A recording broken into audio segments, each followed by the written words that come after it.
Hi, Adam man. How you doing? Great, Alistair. How are you? Good, good. Nice to see your happy smiley face again. I've missed you.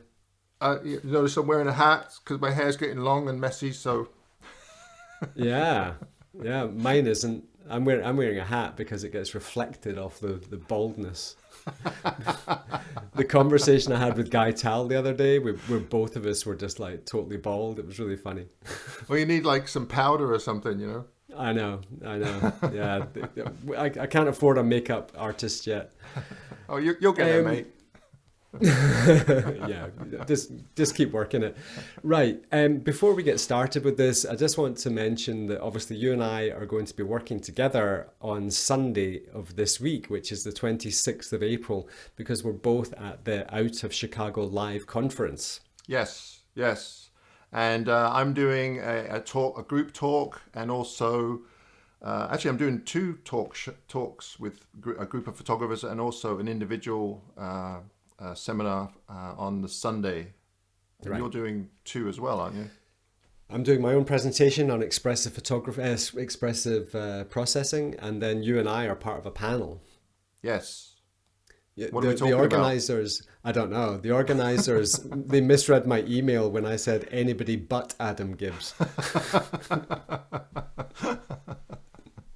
But Oh well. anyway, we're teamed up again. So anyway, I just wanted to mention to everyone that Out of Chicago Live coming this weekend, 24th to 26th of April, 60 plus international professional landscape photographers covering many genres and just dozens and dozens of sessions that are going to be available to watch. So that's what we're going to be doing at the weekend.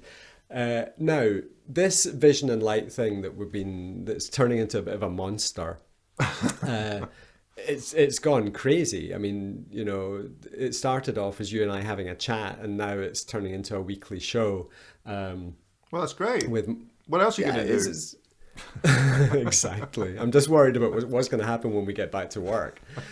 But yeah, Mark Adamus and Sean Bagshaw and Theo Bosboom was on Wednesday last week, and I've got Nick Page coming up, and Alex Noriega and Guy Tal, Paul Ziska.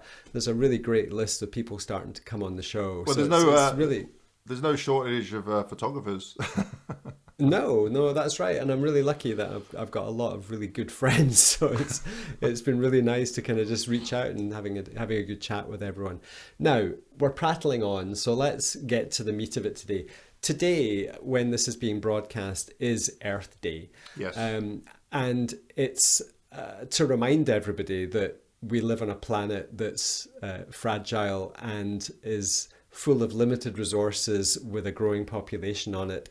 And for this episode of Vision and Light, you and I are hoping to do is to not so much talk about Earth Day, but talk about the Nature First Alliance, which is an organization that set itself up in about 18 months or so ago. And they've set out 7 basic principles of how they would recommend landscape photographers or people out in nature to behave. Now, this is something that you and I do quite naturally on our own, but I've been teaming up with them for over a year now. Um, I really believe in what they're doing. It's very passive. It's not particularly preachy. It's just good common sense. Right. And really, what I was hoping to do today was to get your views on your relationship with the landscape and why this is important to you. And also, I think it's important for you and I to cover that we're like a sitting duck waiting to get shot down because we're essentially, when you run a workshop business, you're part of the problem. You Yes. know, we're so how do we balance these two things first and foremost? Well, I mean, I do think some rules. I mean, I hate to call them rules, but some kind of guidelines are important because what I see on Vancouver Island, and it's not photographers necessarily. It's just the general public. You have a lot of people that really appreciate nature, and they actually respect it, and they try to do their best not to disturb it as much as possible. But unfortunately, you get groups of people that tend to use wild areas as their own dumping grounds, or places where they can just cause havoc for whatever reason. So I think some rules are important, just for people to respect what they're photographing. After all, I mean, if you don't respect what you're photographing, then it's not going to last very long, especially with the amount of people going into the wilderness now and the amount of photographers. So just some guidelines, general guidelines, I think is a great idea. And to have a group that promotes these guidelines, I don't see anything wrong with it. You're absolutely right. I mean, even on my YouTube channel, I've had, a couple of times I've announced workshops that are to more exotic places, and I've had people more or less getting to some kind of pissing match with me that, I'm part of the problem and not part of the solution.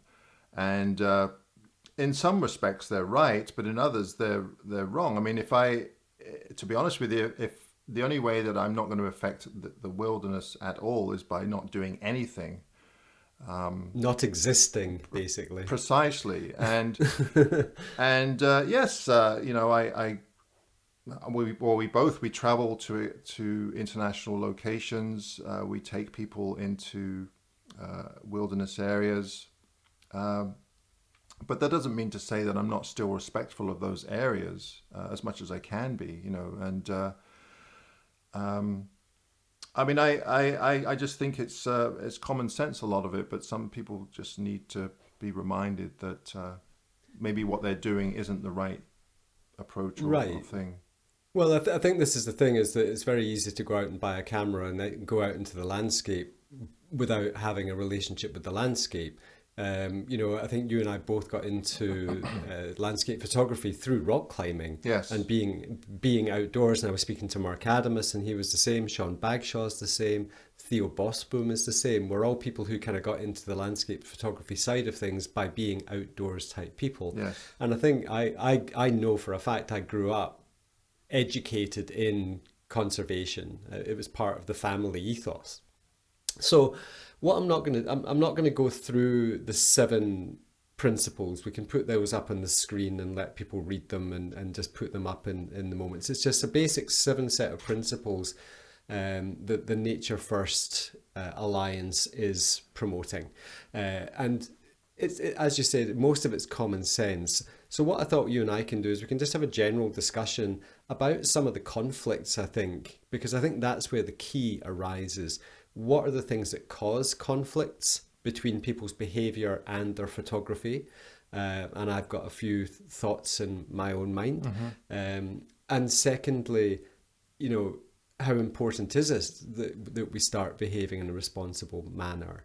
So going to the first one first, do you think there's pressure on people now to get the shot because of social media and popularity, and there's more pressure on people to a certain extent?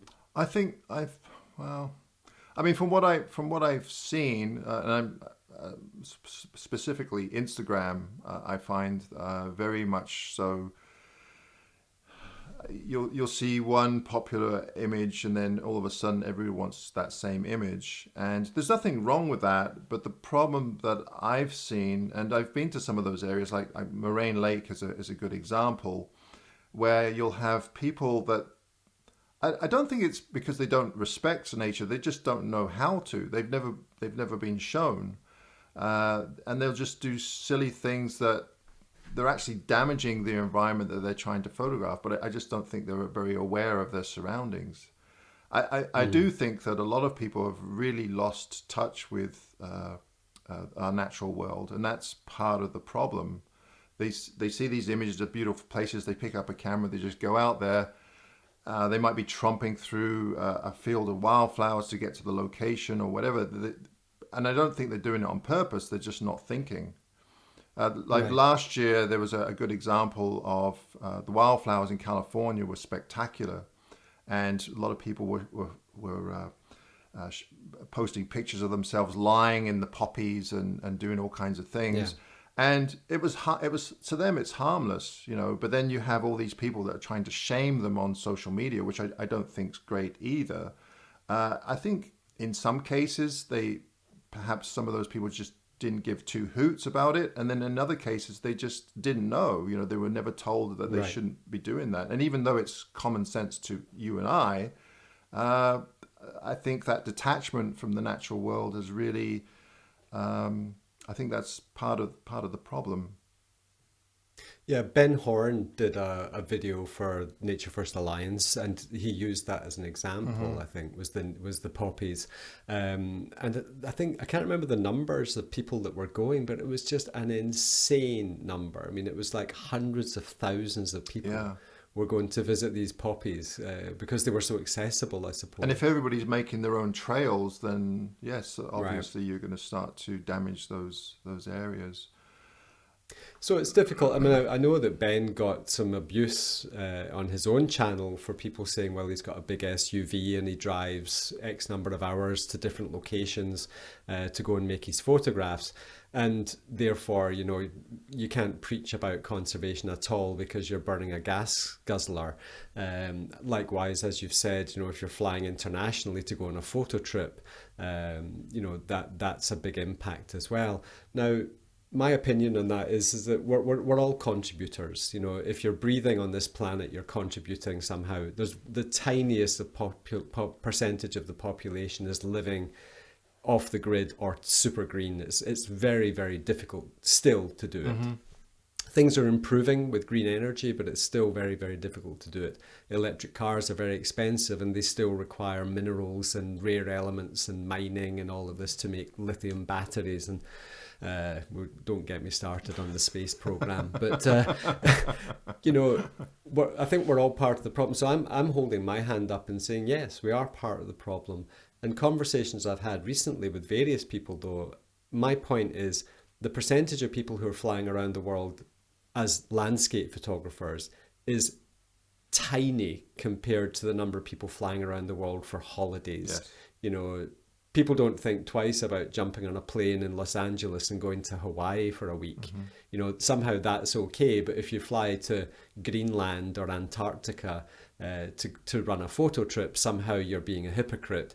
So I think at the end of the day, you and I have a responsibility, and the reason I partnered up with Nature First in the first place was I wanted to let it be known that I'm running my workshops with their principles, that when I take people into the environment, I'm taking them into the environment with an awareness, first of all, of that Yes. environment and the particular fragility of those environments. Now, I don't take people anywhere near fragile environments, whether it's very fragile rocks or mosses or wildflowers or ferns. I tend to not take people anywhere where the landscape is going to be impacted or damaged by our passage. Right. And I think you're the same.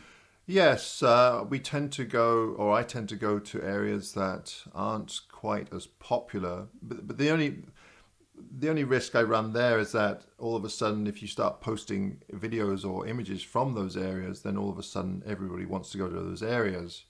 And well, I'll be honest, I haven't really noticed that. I thought a lot of the areas that I show in my videos, especially people would be just going there in droves, but I don't think they have. I don't think it's as bad as what Good. people think. Probably because some of those areas are quite hard to get to. You have to do more than just Right. jump in your car and get out, and there it is. So I think that helps a great deal. Uh, I yeah, I've always struggled.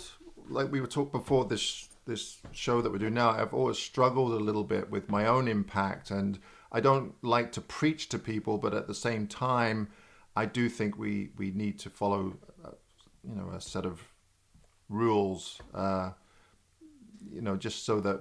Well, like you said, I've changed my mind. I'm going to run through these 7 principles quite Okay. quickly because they are just common sense.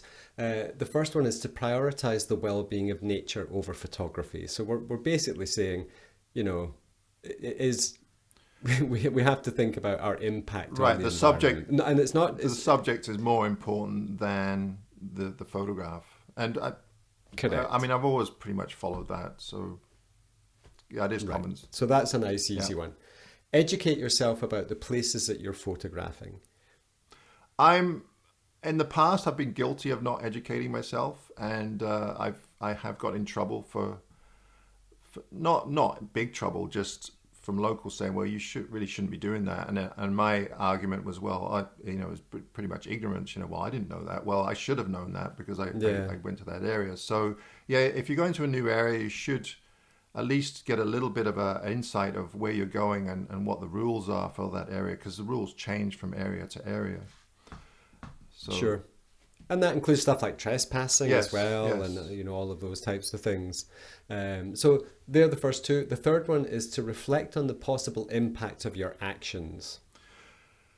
Well, that's a big one, because it could be short term or long term. It's the long term ones that I always worry about, because I'm, like I said, if I'm showing an area in a video, it over time, if more and more people go there, then it might impact it more. So that's a bit of a hard one. But short term, definitely. You can't argue with that, can you? Well, I think the classic one, I was speaking to Mark Adamus in one of these Vision and Lights last week before, last week, can't remember, fairly recently, 2 weeks ago. And I know it was really common for him. He would go down to the Columbia River Gorge somewhere, he would find a beautiful fern in front of a waterfall, he would go and take the photograph, he'd stick it on social media somewhere, and he'd go back a couple of weeks later and it would just be destroyed. I mean, yes. all the ferns would be trashed, except the one that had been the one in the composition. Now, trampling vegetation to take a photograph that's supposed to be promoting the beauty of nature, to me just seems so insane. I can't understand why anybody would think that is an okay thing to do. It's funny you should mention that, because this was quite a few years ago now. Mark posted an image of Ponytail Falls in the gorge with some wildflowers in the foreground. And I happened to go to that area, and I was looking at that spot, and sure enough, the whole area was just trashed, except for a few little flowers. And I mentioned it, and it was I don't want to tell anybody what they can and can't do, but the way I feel about it is, if you're going to have someone post an image of myself or anybody else, why would you want to copy it in the first place? Like, go and find your own images. Why trash that area? Because those areas are very fragile, especially wildflower meadows, and it's very easy to just, once you have several people there with their hiking boots on, they're pretty much trashed. So yeah, that's right. Well, it's funny because number 4 on the list of the Nature First principles is to use your discretion if sharing locations. And now, unfortunately, this is the norm now. I used to share locations. It was normal, 10, 15 years ago. It was kind of natural to share locations. Someone else who's coming on the Vision and Light show in the week after this one is Guy Tal.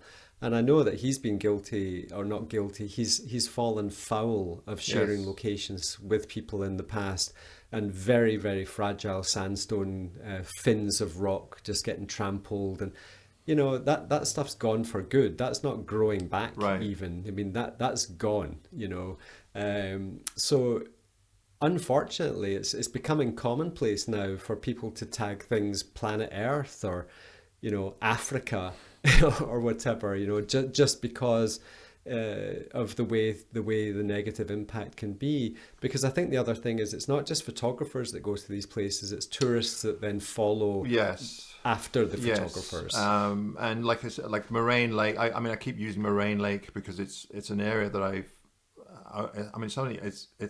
it's happened so quickly. That's the part I can't get over, is when I used to go there, you'd get the odd person traveling to that location. But in the last 10 years, it's just absolutely crazy. And not just photographers, but Instagram. I separate Instagrammers and photographers, but really they're all photographers. And tourists all getting up at 6 o'clock in the morning to be at first light at Moraine Lake. And it's just crazy. Yeah. And, sharing those locations. But I still share locations though. But I have had people, they'll email me and they say, well, can you give me the coordinates? And I'm like, coordinates? I don't know what the coordinates are. I don't keep notes on where I go. If I see something, I just go and wander in the woods and that's, for me, that's the whole joy of photography is that exploration. So right. Well, myself. Nothing gives me more pleasure than photographing anonymous landscapes. Right. I mean, it's for me, there's nothing more pleasurable. I mean, the shot that's on my screen right now, I mean, that's in an island off the west coast of Africa, and it's literally probably the first ever photograph that's been taken of that place, because it's just, you wander through the forest and find something on your own, and there's a huge amount of I'll give you the pleasure coordinates to in this that. one if you want. Yeah, I know where that About is. 10 feet from my front door. I know. Yeah, I was gonna say I knew exactly where that was. So number 5, we've kind of touched on already, which is know and follow the rules and regulations. If they're in a national park, then obviously, the rules and regulations that are in place there. Always follow the leave no trace principle and strive to leave places better than we found them. I regularly take out a plastic bag and pick up trash when I'm out. If I find cans or tissue paper or crisp packets and even banana skins and things like that, I'll tend to pick them up and stick them in my bag. Quite often I'll be picking up plastic on the beach when I'm running workshops. Just take a bag and, just try and do a little bit every time we go. But I think number 7 is the most important, and it's kind of why we're doing this, which is actively promote and educate others about these principles. Well, I've been a bit lax in that. That's why you're doing this. This is part of your probation. Alistair's telling me the 7 principles, so I remember to tell them to other people. I do promote. I try to promote nature through my limited knowledge of nature. And when I say limited, when I see a plant, I'll try and talk about the plant and try and get people interested in the subject matter. And I think that's a huge part of it. If they're actually interested in it, then perhaps they'll put a bit more effort into trying to not damage it or conserve it. I don't know, but that's kind of... Well, the way I look at it now is that digital photography is the contemporary collecting culture. Yeah, I think when you and I were kids, it was probably stamp collecting or something like that. We all had a book of stamps that we all had. But before that, back in the Victorian era in the UK, shooting birds was very common. In fact, until recently, a bird couldn't be admitted to the American list if it was a first for the country without it being killed. They actually had to have the corpse. Oh, really? To prove, that was still quite a recent thing. But obviously we don't shoot birds for pleasure anymore, particularly in the UK anyway. But stuff like butterfly collecting or insect collecting and pinning them to cork boards, that was a thing. Collecting birds' eggs is still a big problem. Oh yeah, really? And oh yeah, totally. My brother was heavily involved in that department when he was still working in conservation here in the UK. That collecting a bird's egg or collecting a butterfly and sticking a pin through its dead body to stick it onto a piece of cork or whatever, it seemed like a very odd way to appreciate nature. To basically kill it and collect it and stick it on your wall or have it in a drawer somewhere.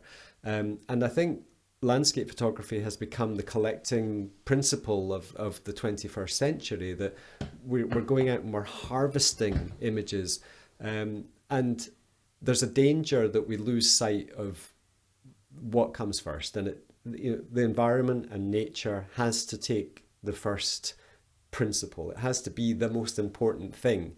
The photograph's not worth it, because if 1 million people go to somewhere in Columbia River Gorge and trample all over the ferns, that's it. There's no more ferns. So it just seems I'm really pleased that we've had this opportunity. It's going to be a slightly shorter episode than normal. And next time we'll get back together and we'll do some image processing again. And, we'll get back on topic the next time you and I talk. But I felt it was just important, at least today on Earth Day, for us to look at the Nature First Alliance and promote the good work that we're doing. The link to their website is down below in the notes. And hopefully people will just think maybe just a little bit longer, or if you're already doing it, great.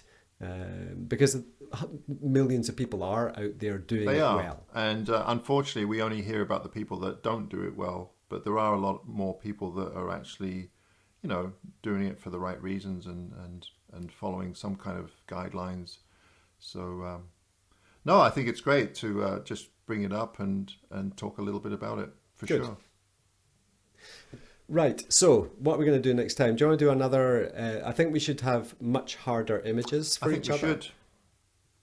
Yes, either our own or perhaps another photographer that we know of that might be willing to submit their raw Yeah. files. Right, well, if you have anybody in mind. Well, that way, because then we're not working on our own image. We're both working with a brand new file that we don't know anything about. I mean, I know Nick Page did this not so long ago where he opened up for people to submit files, and I think he got over Yeah. 500 No, emails. I don't think we should do that. No. Not yet, not yet. Maybe at some point in the future. Okay, well, listen, you and I can have a chat about that, and we'll find something with a bit more guts to it to try and work on. But for now, I think we'll draw this one to a close. Of course, thank you very much, everyone, for watching. As normal, it's been a very heavily conservation focused episode, but we're not going to make an apology for that, because without the landscape, we would all be out of a job. So Unless you're into garden photography. thanks, man. Well, of course. All right, Alistair. That could be your new thing. Chat again thanks. soon, man. Bye. All the best. Bye.